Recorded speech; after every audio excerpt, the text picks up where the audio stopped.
with me. This is Jared McVeigh from Island of Blood, a.k.a. Whodunit, and you're listening to The Hysteria Continues. And indeed you are. Welcome back to The Hysteria Continues, episode 157. And this time we're going forward in time, or back in time 10 years or so, for Behind the Mask, The Rise of Leslie Vernon. It's another listener pick. Whose pick was this? We remember. I believe this was an Ara Alishan pick. They certainly picked a lot of films, and yes, well, it's very different from last time's animation double bill, which split us right down the middle. And if you remember, Erik's big messy split was quite a talking point. So, well, anyway, how are you doing, Erik? Yeah, just to let everyone know that Erik is really not letting that one go behind the scenes. No, what Fella Day? Yes. Well, it was a bit of a bore fest, let's face it. For me and Nathan, anyway. But as I said, it's probably the first time that we've had such a divide, isn't it? Such polarizing options on either side. Apart from the usual Nathan versus the rest of us divide. Yes, well, there is always that. So, but anyway, how are you doing? Yeah, I've come to the conclusion that I probably would prefer to watch Terror of 10 Killer again than Fella Day. Well, that's the shocking revelation. So happy! Yeah. Wow. Well, fair enough. But yeah, well, it was good to hear your dulcet tones, Erik. Why are you being nice to me? Well, exactly. Maybe I'm lulling you into a full sense of security. Yeah. I mean, to be honest, I've just got one eye on. Without going the boring behind the scenes technical things, I've got like a new setup for this, so it may sound a little bit different. Or it may cut out altogether. We don't know, so we're praying to Skype and the Mac gods that this doesn't all crap out. But anyway, Nathan, how are you doing? I'm doing really well, and you're right. It does sound a little bit different because you're being so nice. I'm always nice. Yeah, but Nathan, you're such a dear friend. I know. I love you guys. That's like Get Out or something. Our Stepford Wives. Talking of lovely people, Joseph, how are you doing?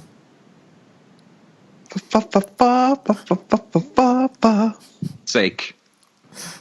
Is that okay? Fuck's sake. Yeah. That's the Leslie Vernon song, or actually it's the Talking Heads, but you know, it's in the movie. Well, I think we should all give each other a virtual hug, shouldn't we? Oh. Yeah. Anyway, yeah, I'm not a hug person. Sorry. You are when you're drunk. Yeah, so well, I don't get drunk. So. During the Demons and Demons 2 podcast. Okay, yeah. Ask him then. Which is coming soon. It is coming soon. Anyway, enough of that shit. Let's get back to so, yeah. Your potty mouth has just ruined the niceness of this podcast. Yeah, we knew it couldn't last, Erik, didn't we? So, well, let's. I think we only recorded last week. We're a little bit out of whack because we're doing we're trying to cram a few in, aren't we, before the end of the month, so we can keep our dear listeners entertained, or all five of you for the next without any major breaks. So, have you managed to catch up with anything, Erik, in the last week? No, just because we're recording a Patreon pick as well today, so I've just been watching those two movies. So. It is Behind the Mask and our next Patreon pick, which is Soul Survivor. Okay, yes. Well, that'd be... I'm not sure which is coming... Joseph would tell us which one will be appearing first. I imagine it will be Behind the Mask, won't it? Soul Survivor will be coming out in March. Would that be right? No. Soul Survivor is this month. Yes, Soul Survivor is this month. March is the Demons Drunk Cast. Okay, so Soul Survivor's February. Okay, all right, we got that. So, so which one will people hear first? Behind the Mask or Soul Survivor? Well, it'll be Behind the Mask and then Soul Survivor. Okay, right. Anyway, thank you. So, Erik, that's a bust. So, Nathan, how about you? Sorry. Well, it's only been a week. I know. Well, I've only seen one thing. I watched a newer indie film called Super Dark Times, which is set in it's in the late 90s is when it's set, I believe, or maybe even early 90s. I can't remember. I don't remember when True Lies came out. So I 94. Okay, then it's around that time. Because they talk about that in the movie. But the movie is it starts out looking more like a coming of age kind of movie, And then there's I don't want to give too much away, but there's a very bad accident, and it's basically how the three people involved deal with this accident, and it sends one spiraling into a crazy madness. It's very much a slow burn. I liked it, but I will admit that don't go in thinking you're going to get a lot of action or anything, because it's definitely slow. There's a few times that I was thinking, all right, I kind of think this should have been like edited a little quicker, but I understand what they were going for. So I get it, but yeah. So I would probably give it like a 6.5 out of 10. It's definitely recommended, but only for those that can handle like movies that progress very slowly, I should say. Okay. Well, is that on Netflix? I have heard of that. Yeah, it's on Netflix. You also saw Open House, didn't you? Oh, yes. And I don't know what to say. What a waste of time. It's such a waste of time. It really was. It's like a movie that is really good for the first 2/3. And it's a big build up to basically nothing. So you build up, and then it's like, oh, we forgot how to end a film, so here's the credits. Yes, yeah. Well, that's been the common common thread, isn't it? Yeah, I went in even knowing that a lot of people hated the ending, and I thought, all right, well, I'll give it a shot, see what I think. But I have to agree with them. I understand exactly what they're saying, and I don't know. I just think that it was handled very clumsy. It just felt very clumsy to me. They didn't pull it off very well. Well, Erik, you're so dirty. I'm really dirty. Well, Erik pulled it off this morning, didn't you, Erik? Twice. Oh, well. Oh, Erik. Yeah. Is that what you said about Open House 2, Justin? That you didn't like the ending? Pretty much. I thought the ending would have been okay if they'd had done it in a different way. So I don't mind that kind of ending, because it's. I like the ending better if they'd done it in a different way. I know. No, but I like the idea behind the ending. I'd like Feliday if it was different and had more action and didn't have animated cats in it. No, but I like the idea of the ending, in so much I like the idea of what they did with the ending. It's just that they set it up as a whodunit, and then it kind of it didn't have a payoff, did it? And I think that's the problem. Whereas that when you had something like Final Exam, where you have a kind of similar kind of thing, where you have a killer with no background or motivation or anything, you never find out.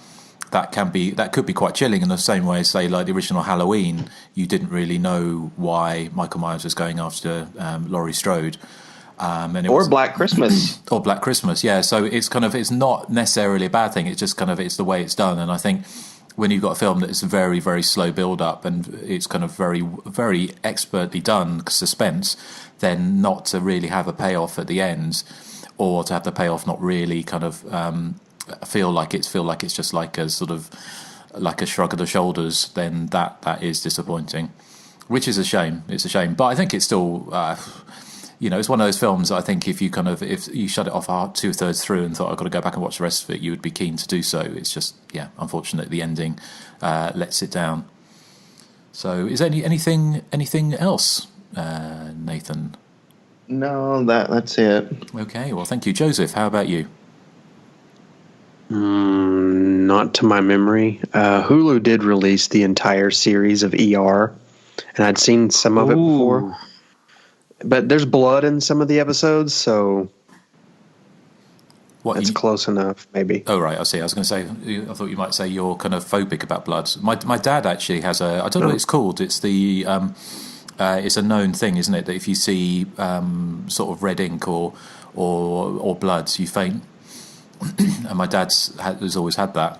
It's kind of a no medical thing, sort of like a psychological thing, I kind of guess. And I think there was a Hitchcock movie, wasn't there? They did something with that but anyway, yes. Okay, well, thank you, Joseph. To be honest, I haven't seen anything. I've been doing research and watching these films over the last week, and also I've been much to my not regret, but certainly whatever, has been dragged down the big black hole that is Celebrity Big Brother over the last week. So I haven't really been watching much. Justin. I know. Although I did say, and this is our bi-monthly update of the Friday 13th game, is that we've now got Pinehurst. Is it Pinehurst, isn't it? It's for the Friday 13th, Part 5, A New Beginning kind of map with Roy as the killer. And if you look very, very carefully, you can see a Susie poster in Violet's bedroom. Just like the movie. It's blurred out, though. It's kind of blurry. But all of them are blurry because obviously they didn't want to pay copyright for any of them. But, but it is there if you look carefully. So I've been, that's good fun to play, although it's a little bit buggy at the moment. And I still I'd like to play with Erik, but obviously we're not compatible at the moment. We're not compatible at the moment, but who knows one day. We're not compatible now. No. It would be, because I'm still finding the online gaming really, really frustrating. People abandoning games halfway through, and you end up just wasting your time, and it takes ages to set up a game in the first place. Yeah. Although I've got if you've got any friends, Erik, online, then you can play with them. I don't know anyone who has the Friday the 13th game on Xbox. Okay, well, I've been Andrew Bell, who's kind of a friend of the show. He's kind of invited me, and also Dr. Jigs, and I can't remember your name. I do apologise, but it's just lost to me. But some people listen to the show sometimes pop up, and I have a little play with them. So, hey. So yeah, but if people want to play with me on Xbox, then do. But be nice to me, because I'm very fragile at being killed too quickly in the game. I can imagine there's kind of Inga tantrums. Can you imagine what they should do is like a DLC pack with Inga from Bloody Moon running around? Oh, that would be amazing. Jumping up and down on the beds. That would be brilliant. Yeah. And then she could distract the killer by going, "You phony Spanish lover," and she runs off. Yes, that would be a special move, wouldn't it? So anyway, that's that. Just a quick update on my book. It's going to be. I've been in talks with the publishing house in the States, and it is coming out, but it's going to be coming out not this month as it was originally planned, February, but it's going to be coming out in October this year, which I think shows a nice symmetry because I can update it to include the new Halloween film with Jamie Lee Curtis. Which I think kind of gives the book a nice symmetry, really, sort of starting as it does with the Golden Age. Will the film be out in time for you to? No, but I won't have much. I won't have a huge amount of space to talk about. I can just talk about the film being there. So, but I thought it gives it a nice kind of symmetry to the book. So that's that. So that will be released in October, hopefully, unless there's another delay. So anyway, in case I've had people asking when it's coming back out, and just to give you an update on that. So. Do you know what the title's going to be? Is it going to be the slasher movie book like it was in the States before? Well, this is what I had conversations with them because it was slasher movie book in the States and Teenage Wasteland slasher movie uncut in the UK. And I sort of said that I was concerned that if it came out with a different title in either territory, people might think it's a new book, and then it might, especially if they buy it online. So at the moment, they've got a working title. I think it's the Teenage Slasher Movie book, which I'm not. I'm digesting at the moment because obviously that's not the only thing it's about. But then, having said that, Teenage Wasteland is kind of so I'll see. But I think it's going to come out with the same title in both territories, so it'll be identical book. But yeah, so that's kind of upcoming, hopefully. So, but anything else we want to discuss before we get on to the main feature? No. Okay. Well, as you can see, it's a lively debate. A lively one today. Yeah, it's a lively one. Well, it is 6 a.m. I'm still dreaming about playing as Inga in a computer game. That would be amazing. Bloody Moon, the computer game. That would be. And my eyes were stuck together this morning again. Oh, is that? I told you, Nathan, not to have a bukkake party last night. Well, that's me. That's me. And apparently, it's it's caused this infection. Is it? Is that what caused it? Yeah, that's it. Going to too many parties where they're doing this bukkake or whatever it's called. Bukkake. Bukkake. No, poor Nathan has had. You've had. You were going to say poor Erik there for a second. Just force of habit. I know I had to stop myself. But Nathan's had an eye infection, so we're sending out good wishes. I may have to have surgery. Really? Yeah, What? I may have to like go in and like because the swelling in my left eye is gotten worse. It's like so bad now I can barely open my left eye. So we'll see.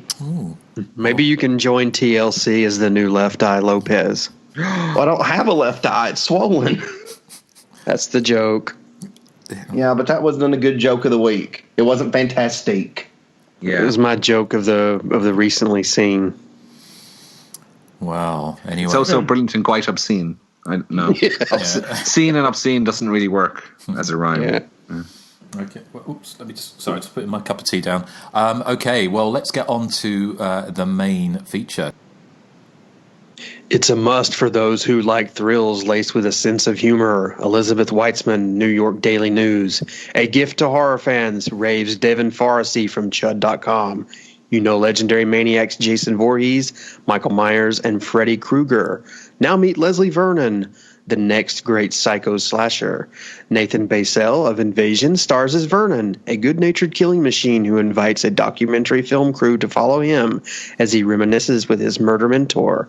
Scott Wilson of In Cold Blood evades his psychiatrist/nemesis, Robert Englund of A Nightmare on Elm Street, deconstructs Freudian symbolism, and meticulously plots his upcoming slaughter spree. But when the actual carnage begins, where do you draw the line between voyeuristic thrills, mythic evil, and good old-fashioned slasher movie mayhem? Angela Gotals from 24 and Zelda Rubinstein from Poltergeist co-star in this ingeniously twisted and award-winning shocker that Film Threat hails as a masterpiece. And that was from the Anchor Bay DVD release of Behind the Mask, The Rise of Leslie Vernon. And this is the first time I'd watched the film since its initial release. I kind of recall enjoying it way back then, but felt that it was too, I don't know, maybe slight to be of any lasting interest. This go around, I had a different reaction. I enjoyed both the first mockumentary half of the film, and I also enjoyed the latter all-out slasher half quite a bit. But oddly enough, I think there's a jarring shift between the two that doesn't do either any favors. So I feel like this is sort of two stories that don't necessarily gel together, but would be, I guess, fine as their own sort of short stories maybe.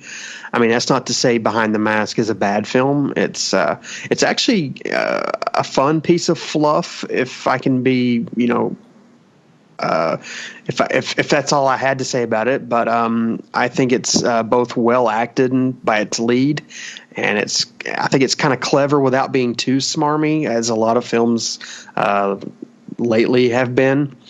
But I don't know. I'd say thumbs up, but like I said, this is kind of a weird example of a tonal shift that just doesn't really work.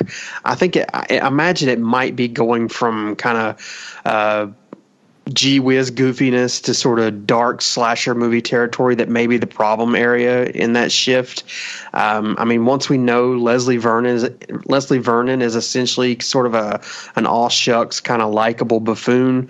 Maybe it's just maybe it's too hard to take him seriously as a proper villain. So I'd say thumbs up, like I said before, but maybe a twitch in that thumb, I suppose. I neither disliked or liked. I'm just sort of there on the film, I suppose. But for now, I'll pass it over to the man who hates everything, Erik. I'm not the man who hates everything. I hated Fella-Day, but I mean, I liked other films we've done recently. Yeah, I'm kind of with you on this. I saw this first when it came out on DVD in 2007, and I saw it in the wake of all these glowing reviews, so I was expecting a lot more, and it disappointed me quite considerably, I would say. And so this is my first time watching it in about 10 years as well. So I won't say I hate the film or I dislike the film, but anytime I sit down to watch it, it always struggles to hold my attention from start to finish. I'm engaged maybe for the first 10 minutes, then my interest wanes a bit. Then it picks up when he does that whole montage of explaining the rules or the plan he has for, what he's going to do at the party. And that bit is my favorite portion of the film, where he sort of explaining like different things. Like there's a fun bit where he says he's going to nail the windows shut, and the documentary filmmaker Taylor, she says, well, why don't the people just break the glass and climb out? She says, oh, that never occurs to them. If they do that, they just tend to do it on the second floor and then climb out onto the roof. I thought that type of stuff was fun, and like if they kept that tone throughout, I think I would have enjoyed it a lot more. As you say, the tonal shift where it turns into a more of a traditional slasher just doesn't work for me, because there's no mystique to the killer, and I feel there's no threat to the killer, because we've had all this sort of goofy behind the scenes stuff going on. The funny stuff is genuinely fun. I like the scene where it's all based around this character called Kelly, who's supposed to be this virgin. She's supposed to be like Jamie Lee Curtis in Halloween, and the documentary team have turn the tables and decide to rescue all the potential victims, and they run into her bedroom, and instead of finding her asleep or studying science, she's there stark naked, bouncing up and down on her boyfriend's winkle. I thought that was kind of a fun way of subverting the rules of the slasher, I suppose. I find it kind of hard to describe what I don't like about the film, and I guess it's a total disconnect from the characters. Like the final half hour just kind of washes over me, and I have no interest in it. I can't engage with it at all. I think if it had been more of an out and out, like how much I find horror comedies can be quite tricky to work for me. I think if this one had been more of an out and out comedy, I think it would have worked better, because I think the central idea of a documentary crew following a serial killer around is just that bit too far fetched for it to have any kind of serious element at all. I think it should have just been an all-out goofy comedy, not like Scary Movie or any of those, but maybe I was thinking like what kind of comedy style would have suited this. I would have liked to have seen it done in the style of the Brady Bunch movie. That kind of silly, funny, and slightly clever humor, not the sort of slapstick and lowbrow humor. So it's a film with many, many fine moments. Bits of it I really, really like, but overall I find parts of it just drag for me, and as I said, they wash over me because the film, it just doesn't engage for the part of it. But it's a classic next to Feliday, which is a film I really did hate. So I'll give it a rest. I'm not going to give it a rest. I'll never forget that. Feliday is the new Axum for me. Yeah, I said it. So this one is, I suppose you could file this one under good, but just not for me, because I think I'm probably the sole voice here who doesn't really get this film. So thumbs wavering midway between up and down. So I guess we're in agreement this week. Yes. Nathan, what is your opinion of the film? I can kind of see what you guys are saying, to be honest, because when I was rewatching it again, I love the documentary stuff. I thought it was a lot of fun. I love the little bits like when he's stalking the final girl, even though they say survivor girl, but it's final girl. And he has the moment with that one, and it's like a big deal because he had that moment with her, and I thought that's fun, because in slasher movies there is the moment where the final girl is spooked for some reason, like she feels like she's being watched. So I really liked that, and I found him to be a very likable character. But the problem with finding him to be so likable is sort of like Erik and what was saying, is that the slasher part just didn't work for me as well as it could have, because I didn't ever find him scary. Like I didn't think he was scary. So when I was watching it and they switched to a full on slasher, I was hoping that it would have just stayed as a documentary all the way to the end. Without the need for like a twist. With who the final girl is. Even though I did, like you said, Erik, I did find it kind of clever that the girl, who we think is the final girl, is really kind of just a slag. Well, I guess so. Yeah, I mean, I'm trying to think of a good word to describe her, but whore. Trollop. I don't think she's slush. Whore. But yeah, I guess that would probably be my biggest complaint, is the shift to a full on slasher. I didn't feel worked. I feel like it would have been better if it was just the documentary all the way through, because that's the parts that I found more entertaining, just more fun. I kind of like the lightheartedness of it, because it's kind of lighthearted his character, even though he's talking about butchering some people later. I mean, but it's just funny because I don't know. It's just not taken that seriously, except by, the Taylor who is doing the documentary, because of course, towards the end, when it's about to switch to slasher, he looks at her and he's like, you've got that look on your face. Like, we can't let this happen. So he, is telling her to go away and all this stuff. I did find it kind of fun that, the cameraman, I think it was the cameraman, but he just tries to talk to him. But it's like once Leslie puts the mask on, I mean, he's not the same guy as far as like chit chat. So I love the guy tries to talk to him. And I was like, no, that's not going to work. And it didn't. But yeah, and I would probably say for this one, I would probably give it, again, something like a 6.5 out of 10. I really enjoyed it, but I have a few reservations, mostly the shift to a full-on slasher. I love slashers, so it should have worked for me, but I don't know, something about the shift just didn't quite click for me. But it's still a good watch, and I would definitely recommend people checking it out. Definitely. And Justin.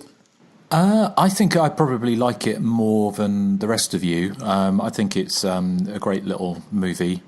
I think it's kind of it's something that a lot of horror comedies aren't, which is kind of witty and it has a light touch to it. So I don't think it hammers things home. I think the thing that I thought was really kind of interesting about it is that it's not set in reality, and so much it's set in like an alternative reality where Freddy, Jason, Leatherface, and everyone, sort of Michael Myers are all real, and so it's already setting it in that kind of fantasy realm to some degree. So something like this would never really happen in sort of real life, obviously, because although they have the documentary makers grow a conscience after the killings start, they're fully well aware of what's really going on. So it's kind of it has that kind of it's outside of reality, and it also has its kind of it's outside of morality as well, because it has that whole kind of weird thing where they step in, even though that they could have prevented all the murders in the first place if they'd actually thought about it. I personally like the way it switches from the mockumentary to the slasher movie, and it does that whole it has that visual trick of changing from handheld cameras and documentary style to kind of proper movie style at that point when it does turn into a slasher movie. I mean, I tend to agree that I think the problem the filmmakers set up for themselves is what you've already identified, is that because Leslie Vernon himself is a kind of goofy, kind of amiable character, he doesn't become. It's difficult then to make him scary. I don't think the mask is exactly the scariest mask or the best mask that they could have used. But I did like that. Also, like the I think when it came out, I think there was kind of like it got mixed reviews. I mean, there was quite a lot of people liked it, but it was like 10 years almost, not quite to the day, but sort of roughly 10 years after Scream. And I think by that point that people were possibly the whole sort of horror or slasher parody type thing had been played out. But I think it was a cool twist on it. There's things I really like. There's attention to detail showed that the filmmakers, or the people making the film, were really into it. Like I love the kind of the visual touches, like the Elm Street girls with skipping rope, just in the background of one scene at the university, and all the kind of talking about the things, and the whole thing about empowering with cock, which I thought was would be right up Nathan's alley. So I kind of liked it. Possibly more than the rest of you. I mean, I think it's an entertaining watch. I think it's got genuine wit to it, and it's kind of a genuinely fun movie.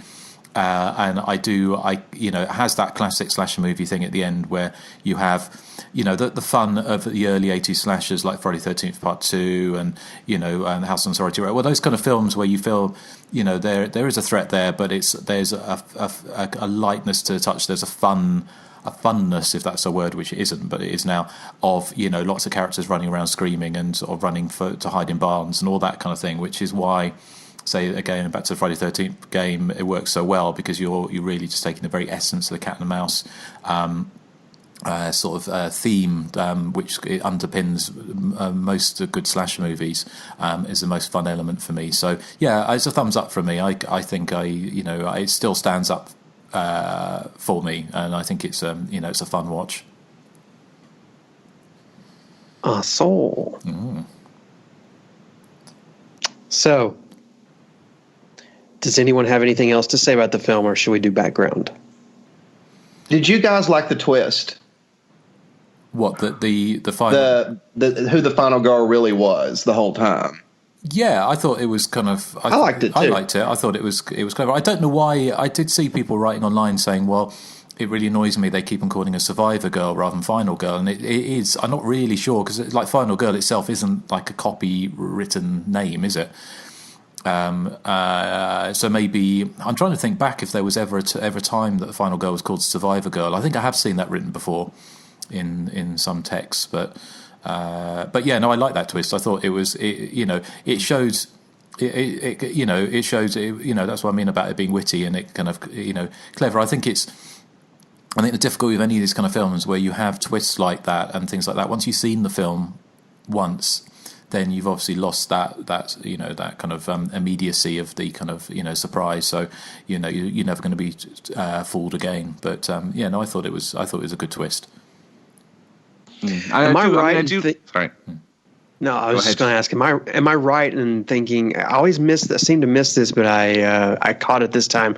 Am I right in thinking that he's not the real Leslie Vernon? He's just kind of taking up the mantle of this guy. Yeah. Yes, which made me question then if it is set in a sort of alternate universe, as you were saying, Justin. Like when he references Freddy and Chucky and Michael Myers, is he just referring to the movies, or are we supposed to believe that they exist in this same universe as Leslie Vernon? I think we're meant to believe they exist in this universe because the film starts, doesn't it, with the part of the mockumentary. They sort of say, in Haddonfield every Halloween, Oh yeah, of course, yeah. Yeah, so I think, that's why I took it from it. It was meant to exist in the universe where infamous slashers exist in reality.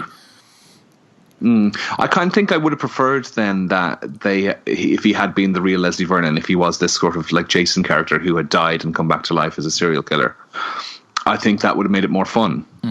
Well, rather than have him be an impersonator. Well, I suppose like Roy in Friday the 13th Part 5. Yeah, but he did come back to life at the end of the movie, didn't he? In the classic Friday the 13th Part 4. Well, no, see, this is the thing about that is that he could have survived. He was talking about how he can pretend you're dead by going into isolation tanks and practicing to reduce your heart rate. And he had the fire retardant gloop on him, which would protect him from the flames at the end. So maybe that it has a 1 foot in reality. Well, just to a degree. Yeah, the fact is, again, it was kind of almost like the classic thing of Halloween with Jamie Lee Curtis throwing the knife away, and the Survivor Girl in this one when she's got his head in the cider press at the end, which is signposted all the way through the movie. Well, not all the way through the movie, but certainly once they get to the farm, that's going to be like the kind of how he's going to die in inverted commas. But then she kind of crushes his head, but she doesn't go the full hog, does she? She kind of she stops after she hears the first crunch. And that's the Joe, I did learn from the movie. What's that? I never knew that boxers rubbed preparation H into their heads to make to reduce swelling and reduce the likelihood of cuts and that. No, well there you go. That's next time you go. Next time you go boxing, Erik.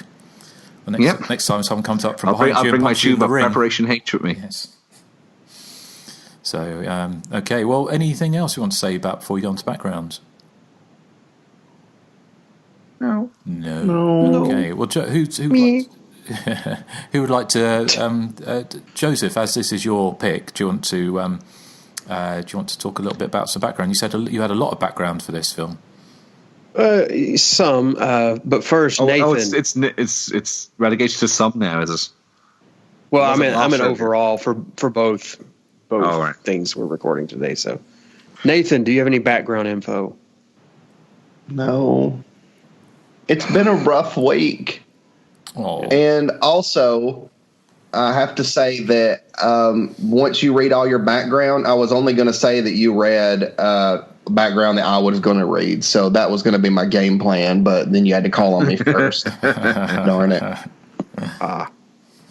Okay, let's see. Behind the Mask was filmed largely in Portland, Oregon, and the outlying towns of Troutdale, Banks, St. Helens, Estacada, and Sauvie Island. The establishing shots of Glen Echo were filmed on Main Street in downtown Troutdale. Filming took place in November of 2004. The film premiered at the South by Southwest Film Festival in March of 2006 and toured at other festivals, eventually acquiring distribution from Anchor Bay Entertainment, who released the film limitedly in the United States in March of 2007. Limitedly? That's what it says. Is that a word? Apparently. Okay. Due to the limited budget, and location restrictions, some of the script was rewritten during filming to accommodate the filming locations. During filming, several locations needed for certain scenes had yet to be scouted and were discovered in the middle of shooting. Actor Scott Wilson, who plays Leslie's mentor, became involved in the film after a suggestion from friend Robert Englund, who was already cast in the film. And furthermore, and this is according to the IMDb, and I have no idea what they're talking about, but apparently it's never explicitly mentioned in the film, but Scott Wilson's Eugene character is intended to be an older version of Billy, the killer from Black Christmas. Did anyone catch that, or is that just some BS that someone uploaded? I didn't pick up on that. I didn't. No. Yeah.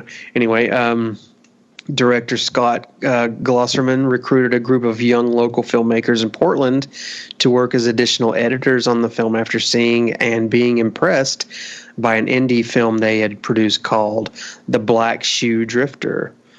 The town in which the movie is set, Glen Echo, is based on a real neighborhood in Montgomery County, Maryland, near where writer and director Scott Glosserman grew up.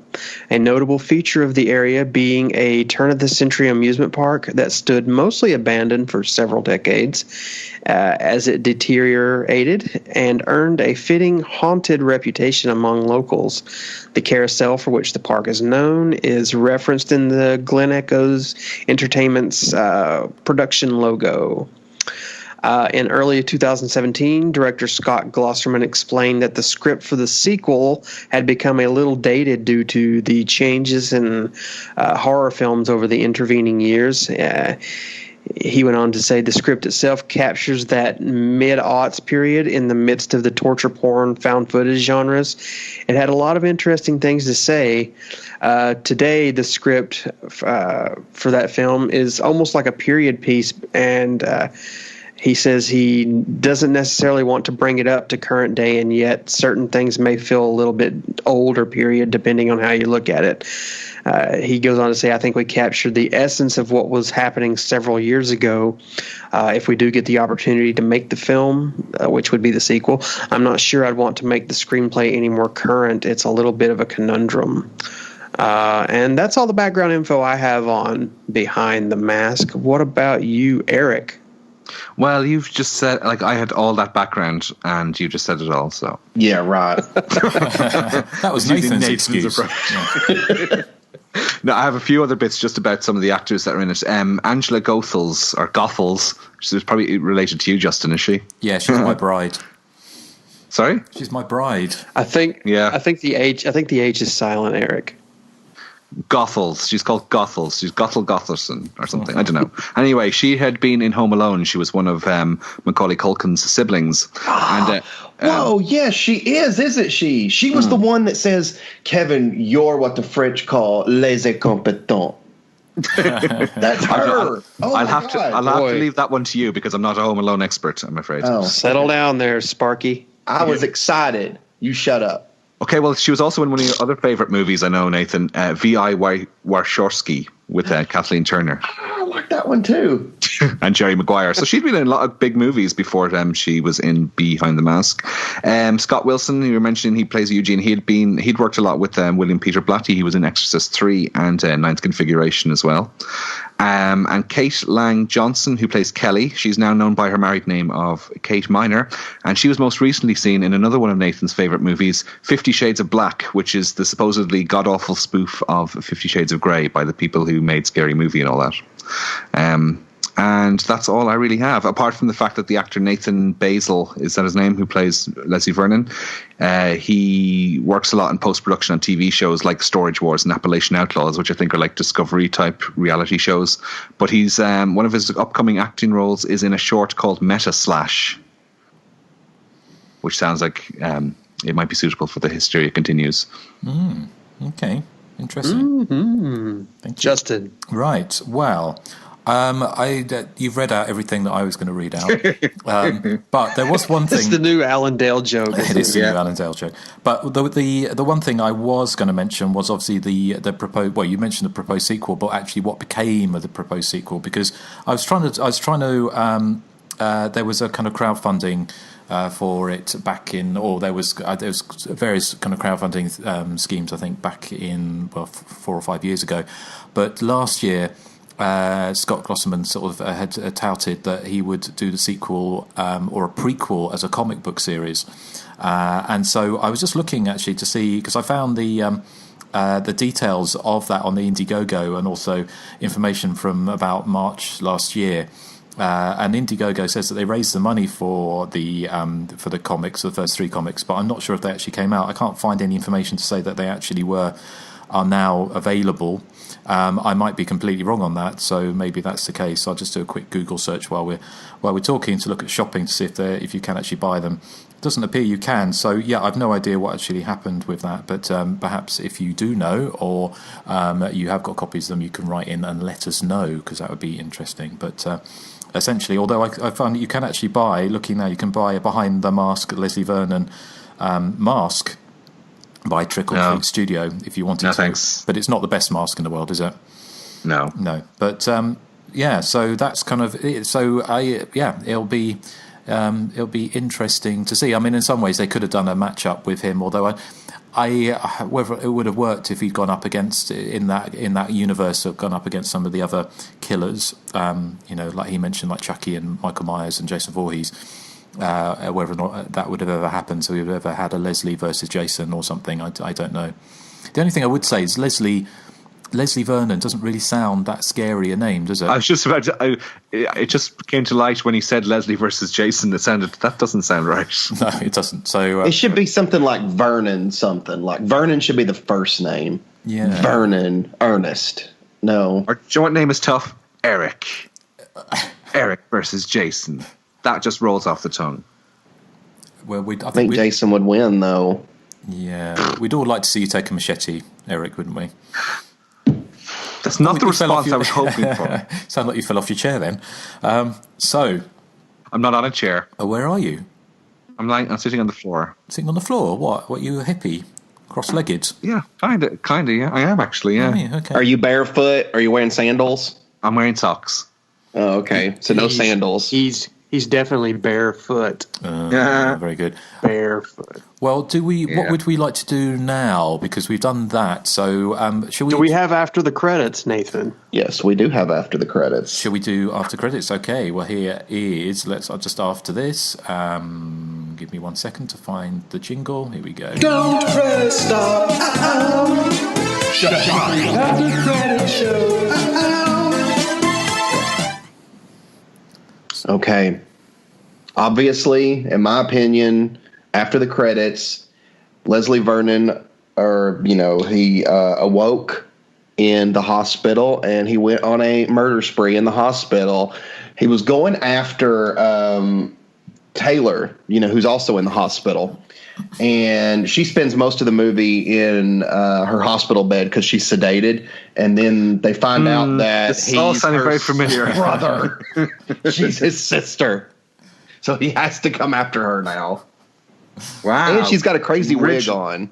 Original. I like hospital slashers. Yeah. That would have been good fun, wouldn't it? Yeah. Yeah, it'd been like an homage to the slasher sequel. Yeah, a bit like Cold Prey 2. Yeah. Well, what do you think, Justin? Oh, I haven't even thought. I'm trying to think, actually. I haven't thought about it. Well, he kind of got up, I think, because at the ending, you see him sit up on the morgue table, which would come as only a surprise to anyone who's never seen a slasher movie before, and then turns his head to look at the morgue attendant, the mortician. I can't really think of anything clever to say beyond what you've already said, because to be honest, that was kind of the kind of route I was going to take. But yes, I imagine he would continue on his killing spree. But now he's kind of like because in reality, he wouldn't have survived that fire, would he? Even if he had flame retardant sort of preparation H on his face, it would have been quite difficult to survive an inferno. So I think he's going to be, or maybe he'll kind of head to Camp Blackfoot in the modern day, and then sort of take out some nubile campers. I like that they're nubile. Well, they're always nubile, aren't they? Well, not always, but most of the ones who get killed are anyway. So yeah. That's what about you, Joseph? Well, I'd say he, after the whole fiasco went down, he waited around for centuries for the sequel to happen. So when they finally made the sequel, he was old. So they called it The Fall of Leslie Vernon, because he breaks his hip and falls to the floor, and he has to use that little medical life alert thing and tell the person that he's fallen and he can't get up. Now, if he was in like a nursing home and going after the other patients in the nursing home, and the final girl was also like a nursing home patient, that would be fun. I always think a slasher set in a retirement home would be fun. Yeah, you would, but it would be quite difficult. You can imagine when people on those kind of the old people, like those walking frames, it'd be Justin, that would be the chase scene. The killer is after the final girl, and they have walkers. If they both have walkers, or they're on a rascal. They're on a rascal to get away. Yeah. It's like in that Seinfeld episode. Very suspenseful scene. And then like her rascal stops working and he's coming up behind her and she's like hitting the buttons. Come on, there's suspense there. There is suspense there, yes, but it'd be like it would be like a slasher movie of tortoises. But has anyone worked out how old? Toyas, yeah, well, yeah. But has anyone worked out how old the slashers are? Like Freddy and Jason, because they must all be in their 60s now, mustn't they? If you were looking, how old was Jason when he drowned in the 50s? He was like, he was 10 then, wasn't he? Yeah. So he'd be in his 70s, pushing 70s now. Yeah. So yeah, well, there you go. So it could work. Nursing home slasher coming up. Although there's still no news. Well, did you read, actually, just as an aside, about the Friday the 13th? Have we talked about that? About there's legal battle going on about who owns the rights between Sean Cunningham and is it who was the guy? New Line or something? No, Victor. What's his name? The guy who wrote. Victor Miller. Victor Miller. Yeah. There's a kind of a battle over the rights to the characters, and that's kind of potentially going to be put a kibosh on sort of for future films, dependent on who wins. Why can't people just get along? Well, exactly. I know. They ruin it. They're ruining it for the fans. Yeah. As we keep on saying, it's not that difficult. All you need to do is get some campers in the woods, to get Jason to turn up, have a little bit of a quirk here and there maybe, but you don't need to have this kind of constant reinvention of every, the whole point of a slasher movie, which is why, harping back to the game, why the game works so well is because it is that familiarity. It's essentially the same game every single time, and it's kind of mind-numbing. It could be mind-numbing, but in fact it's immensely entertaining, and that's what the joy of the kind of popcorn slashers is. They're kind of like comfort horror in some ways. So I just don't know why they can't get their arse in gear, because it's easy money, isn't it? If they do a relatively low budget, $5-10 million, do something, a bit fun, but doesn't have to be another Freddy versus Jason, does it? And not fill it out. They really need to do something fun, though, because even though I liked the remake for Friday the 13th, and I know I may be alone in that, but I liked it well enough, but I thought it was missing kind of a fun element. Absolutely. I don't know. I just felt like it wasn't as like campy.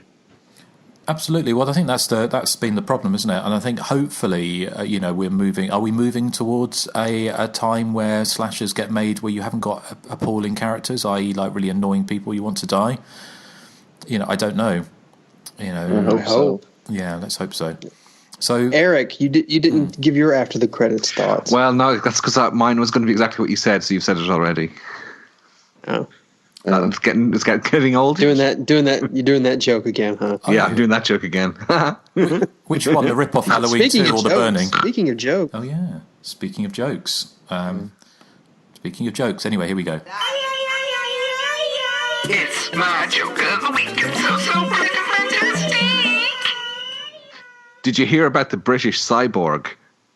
His name was Robot England. Robot. That's good music. That's happy music. Oh, That means Eric, you liked it. you kind of stumbled though. I know. I was going to say Robot England, and I meant to say Robot England. But still, it's still good though. Hey, I've got a hilarious joke. And My new sound effects are getting talked What was over. I missed that last sound effect again.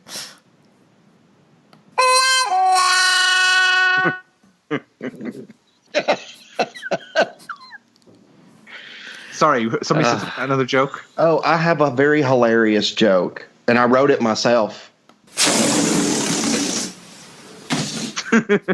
Well, thanks. Oh, Did you know that there was a sequel to a very famous giallo that we covered? In the Final Destination movies, two girls in the tanning salon wrecked it, and the owner was so mad, and he said, "What have you done to my salon?" Hang on a minute. That was my joke of the week a few weeks ago. How dare you? That was mine. I only did that because in that episode, Eric, I also told a joke, and you said, "I told that last week." I'm very protective of my jokes. I can imagine. Have you put a copyright on it? I have, yeah. I'm going to be bringing out a book. And you're going to sue Nathan? Eric, a book of jokes. Yeah. You should be doing that. Hysteria Continues jokes, yeah. Exactly. Yeah, it could be part of the Hysteria Continues merchandise. Maybe we could do a fundraising thing, an Indiegogo for Eric's book of jokes. I need €450,000. Okay. It's going to be. What's it going to be? What's it going to be bound in? Is it going to be bound in Mrs. Voorhees' sweater from Friday 13th Part 1? Gold chunky leaf. Kit Kat wrappers. Is euro and pound the same thing? No. Oh, okay. No, because the British are so kind of island centric. They didn't want to do the take the euro, which is very silly. But so we still have the pound. Oh, okay. And quid, is that like change? No, that's a pound. So it's like $1, a single pound. A pound. Oh, okay. A pound's like $1 or a euro, and a quid is slang for a pound. Yeah, we would use quid as well as slang for a euro. I think it's just, What do you call change? Like quarters and dimes and nickels? To call it change. That'd be pence, wouldn't it? Oh, okay. Yeah, we say, have you got any spare change? Yeah. I thought it was pence. What is pence again? Well, pence is there's 100. There's He's the 100. vice president. There's 100 pence in the pound. So it's a pence. Okay, never mind. 1p or a pence is the same as a cent. Yeah. But we don't have like nickels or dimes. We have 1p, 5p, 10p, 20p, 50p, and pound coins, £2 coins, £5 So notes. see that, American listeners? Wow. We're This is educational. It's kind of Yeah. I think This is fascinating. I know. Like the Financial Times. I've got this when Podcast. I've looked because Apple have brought out this new thing. You can actually look at your podcast statistics, and you can see exactly up to where people were listening to. So I think we probably lost majority of the listeners at that Yeah. point. So anyway, tune in next time for like sterling versus dollar and euro. These latest exchange rates on Hysteria We're continues. seeing how the stock market is we will doing in be Australia. debating the stock market. God, you sounded like what's his name, James Mason there. Oh, is he like the lawyer? No, that's Perry Mason. No, James Mason is, hi, this is James Mason. Yes. That's Oh my God, Justin! What? I thought you were comparing me to Perry Mason. Is that the one in the wheelchair? No, he's like the That's lawyer. the judge. All the crimes right. Oh Or no. not? No, he wins all his cases. I think. Oh, it's Ironside. Raymond- It's Ironside. Raymond Burr. Yeah. Was it Ironside in the wheelchair, wasn't it? He was, yeah. Yes. So no, And the amazing Mr. No Legs. but that wasn't. That's a film. No, I know it was. That's got. Shall we move on to feedback now? Yes. Okay. Do we have any? I have one. We haven't done. Hold on. Before we do feedback, you're doing feedback from the Facebook page, Joseph. I do have a lot, but Eric, you can read yours first if you like. Okay, this is from David Tappenden. He says, "Hi, gents." Oh, he says, "To the slasherific quartet. Hi, gents. A long overdue, well done, and thank you from all the staff at www.filmsfilmsfilms.co.uk. We cover all movie genres at our website, but we have a particular fondness for the scary movie. As such, all of us have been enjoying your slasher podcast for a while now. Suitably inspired, we are finally adding our own top 10 slasher movies to our article library in the next couple of weeks. With the current trend for 80s nostalgia, with the likes of Stranger Things, Glow, and It doing fine business on the big and small screen, many of us here are hungry for a third wave of slasher films, new slice and dice pictures set in the late 70s or early 80s with all the trappings of the era, big hair, synth soundtrack, etc. All we need is another Scream-like success to kickstart things. It would be interesting to hear your own thoughts on the future of the slasher subgenre. Where do you see the genre going? What would you like to see next? With that in mind, maybe a future top 3 could be sequels or remakes you would like to see get made. We hope you're all doing well, and we wish you lots of success as the Hysteria continues, strides on towards the 200th episode mark. All the best from David Tappenden. How far are we off from 200? What episode is this? 157. This is 157. All right, so we're still a good bit away. Yeah. 43. What he references, he says with the current trend for all things 80s, like Stranger Things and Glow. What's Glow? That's completely missed. It's a Netflix show about female wrestlers in the 80s, I believe. Glamorous ladies of wrestling or something. With big hair. Okay. Yeah, No, I have. I'm kind of aware of it. Yeah. So I think we discussed kind of where we would like to see the slasher film going there briefly when Justin was talking about the Friday the 13th rights and saying that it's not rocket science, just throw some kids in the woods and have a killer attack them and make them sort of semi-likable, and bingo, you've got a slasher movie. Don't overthink it like they did with the remake. Try to have at least one like really mean girl, because that's all one you thing need, I love about Friday the 13th, like say part 7 is the character Melissa. I just think she's divine. Yeah, I think it's kind of, well, thank you, David, anyway, from, it's great that you're listening to the podcast. And I think, not much more to add, really, apart from the fact, as we said, it's kind of, I think the slasher movie, it remains to be seen whether or not it kind of is in its ascendancy after Happy Death Day and also the Halloween sort of remake come sequel. Yes. There's also... Did you see the still that Jamie Lee Curtis put up? Because she's... Laurie Strode looks like in this new film she's going to be basically carrying on from where she left off in 1978. She's in her, very plain clothes and her long hair. Yeah, I did see that. It's kind of like the wig. Yeah, the wig has returned. The wig is back. The wig is back. But isn't there? There's another Blumhouse film coming out, isn't there? What's that film? I can't remember. I saw a trailer for it where it's kind of Truth or Dare. Was it? Have you guys seen that? That's the new Blumhouse. I've seen the previews for it. Yeah, I'm not sure if it's a slasher or not. It kind of looks like it might be. Looks like supernatural to me. Yeah. I know Jason Blum said he wasn't a great fan of slasher movies, but obviously with Happy Death Day, I think he kind of will go where the money is. So it kind of just remains to be seen. I think if the Halloween film does well, which I imagine it will, and Happy Death Day did a lot of really good box office. So I mean, it always goes back. There's always going to be an audience, especially it's constantly changing, like a teenage audience, so constantly get older, and it's constantly refreshing itself. And there's always going to be a market for young people wanting to see facsimiles of themselves being murdered on screen. Whether or not us old farts actually still want to see it is another matter. I think if you can get like a good mixture of people, and if we can just get past that kind of asshole as character, you actually just want characters you care about, which is one of the things I thought with Leslie Vernon. Although it's kind of painted quite broadly, and the characters weren't exactly relatable, but they weren't assholes either, were they? They were quite likable. Exactly. Yeah. Yeah. So I think that kind of works. Whereas if you've just got like shrill characters screaming each other the whole time and just all going to be obnoxious, then I think that's going to be difficult. I think what might be quite interesting, because the slasher movie and the horror movie is always kind of reflected. Is always kind of, you look back in time, it always kind of reflects the time that we're in.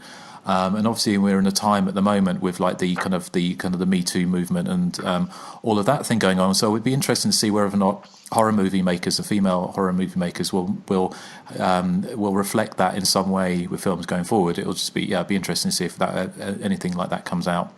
But this may be just me, but I don't really want slasher films to get political. Because I read enough of that on Twitter and Facebook. I just, like you said, I just want take the kids to the woods or to a high school or something and just kill them off. No rhyme, no reason. Yeah, I mean, I'm not saying about getting this political. I think social politics in so much that I think sometimes slasher movie reflects what's going on in society at one time, and sort of a horror movie is very good at reflecting the fears of the general populace. But what we really need, of course, is another horror on Highway 5, but with a Trump mask. I'm surprised someone's done a slasher with a Trump mask. Trump mask. Yeah. So anyway, well, that's kind of so that's. Do you want to do your feedback for the film from the Facebook? Sure. Yeah. Let's see.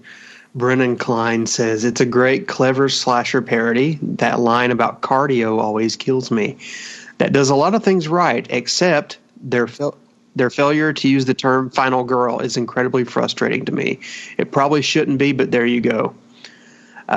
Clancy Peterson says, I love this mockumentary and think it succeeds in providing a good laugh for fans of the slasher genre.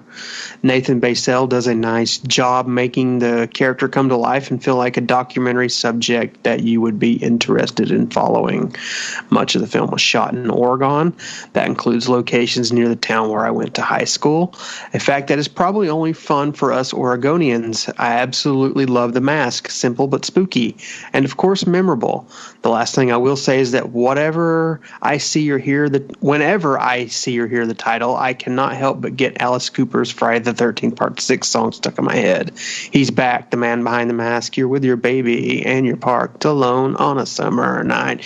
You're deep in love, Hysteria. but you're deeper in the woods. Yeah, that's his version, I guess. Lawrence Adams says, much different than what I expected, but I loved it.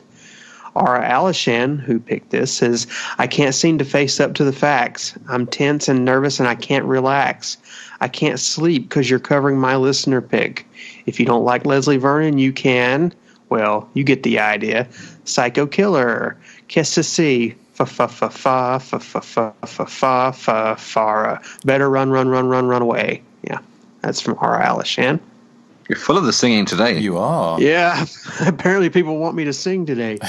Kevin Lewis says, this movie still leaves me conflicted. I really like both the first half where it's more of a parody and the latter half that's more of a straightforward slasher film.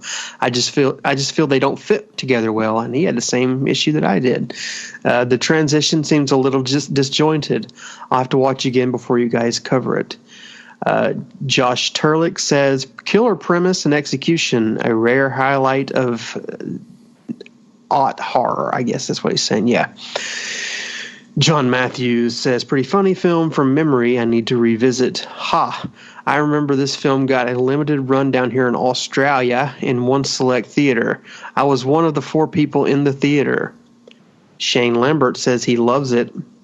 Scott Harn says they filmed this in the area where I grew up, so I've always held it close because of that. I think it's a pretty solid parody, but not something everyone is necessarily going to appreciate. Elias Vasquez says, oh man, I'm so excited for this. I really like this movie. The protagonists are good, but the main actor whose name escapes me was great. That's Nathan Basel, Elias. He says, my main quip with it, though, has to be the actual slasher movie part. I don't know, but I just kind of got lost. I just kind of lost my energy there. However, I will be buying the recently announced Scream Factory Blu-ray release because this is one to own. Asia Ramey says, underwhelmed to say the least. Jenny Hall Cameron says there's just something about this movie that is unmemorable. I'll rewatch it thinking I haven't seen it, start to watch it, and then go, oh, it's this one. Yawn. Christy Valenti says, I can't wait. And finally, Simon Logan. Who?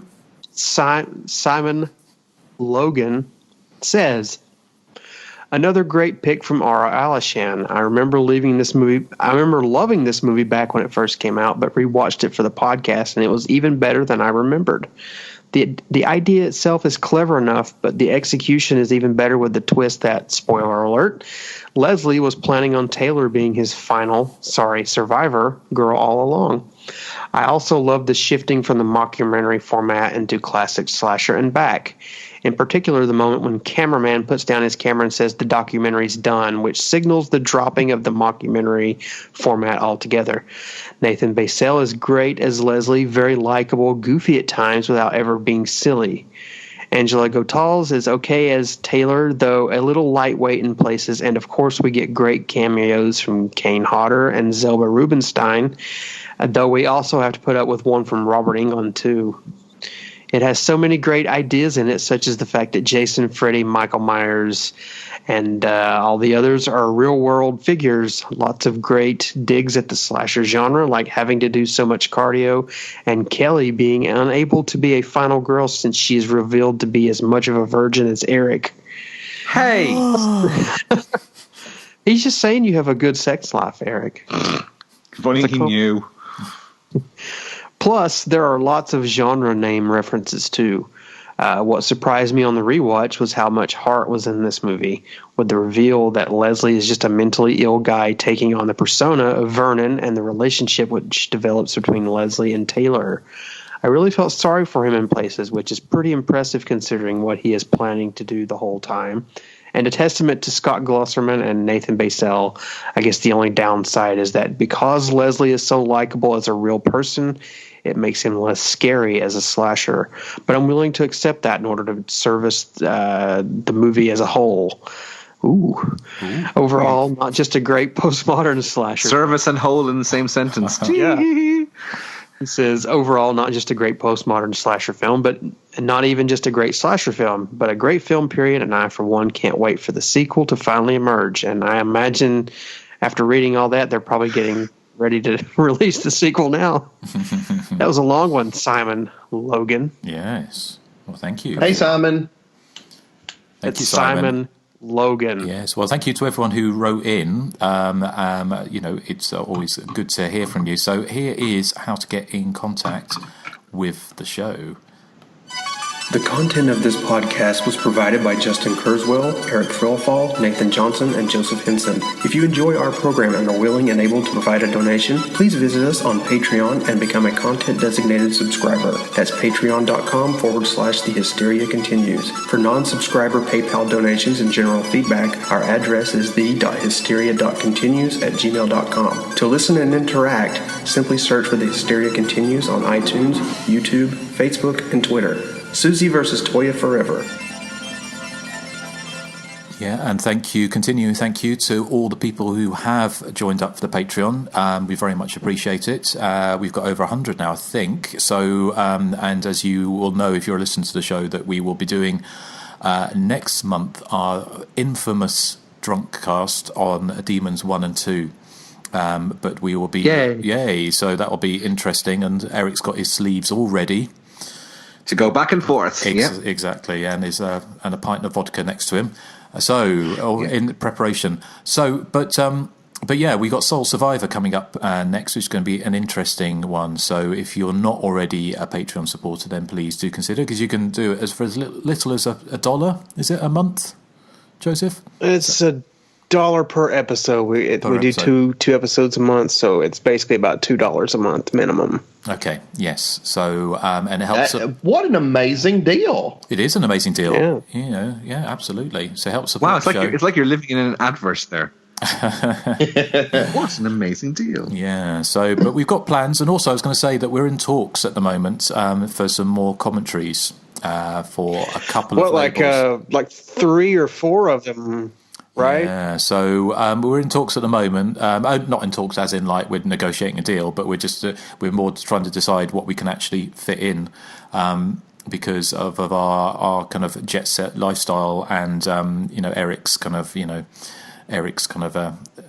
what tantrums. By what? Well, I was trying to pick the words carefully there. No, but it's kind of our schedules.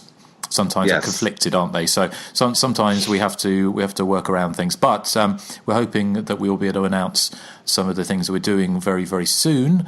But is there anything else to say on this episode? I'm trying to think Or What is it's Nathan's pick next time? So what are you picking, Nathan? yes, Nathan, what are you picking? I think Nathan is going to choose a double feature of The Inherited and Madhouse. Okay, interesting. So it will be a madhouse when we're covering this. Those are picked. Jade LaFont picked The Inherited, and Annette Sewell, I think, picked Madhouse. yeah, so if you want to play along, we've done a commentary for the Arrow release of Madhouse 6 months ago, was it? Maybe something like that. So you can pick that up. It's a fantastic disc. But don't listen to it before we do the podcast, because I'm just planning on stealing everything I said on the commentary and recycling. Yeah, but don't tell anybody. But if you want to play along, then it's definitely worth a good disc to pick up and a little memento of the show. The Inherited, though, is a slightly more obscure little number, isn't it? I mean, can people actually find it? Is it a film that's available? I couldn't find it anywhere. I had to get it from Jade LaFont, who, is the one that pledged for it. I couldn't find it anywhere else. So it's very rare, apparently. Very rare. So, yeah. Well, that's why we're doing it as a double bill, because it's a film that I don't think you can really play along and listen to. But if you want to, we're going to be doing quite an infamous slasher and a very, very obscure one. Maybe we should kind of avoid spoilers for that particular film until that movie actually is available. I don't know if it ever will be. It's an older movie. Yeah. Yeah. Well, you never know. Okay. Well, that's what's coming up next. So, thank you for listening to The Hysteria Continues. What are we playing out with, Joseph? This is Psycho Killer by the Talking Heads. Of course it is, yes. So thank you for listening, and look forward to you joining us next time on The Hysteria Continues. So say goodbye to the good people. Bye. Bye. Bye. Bye. Bye. Bye. Bye. Bisexual. Bye.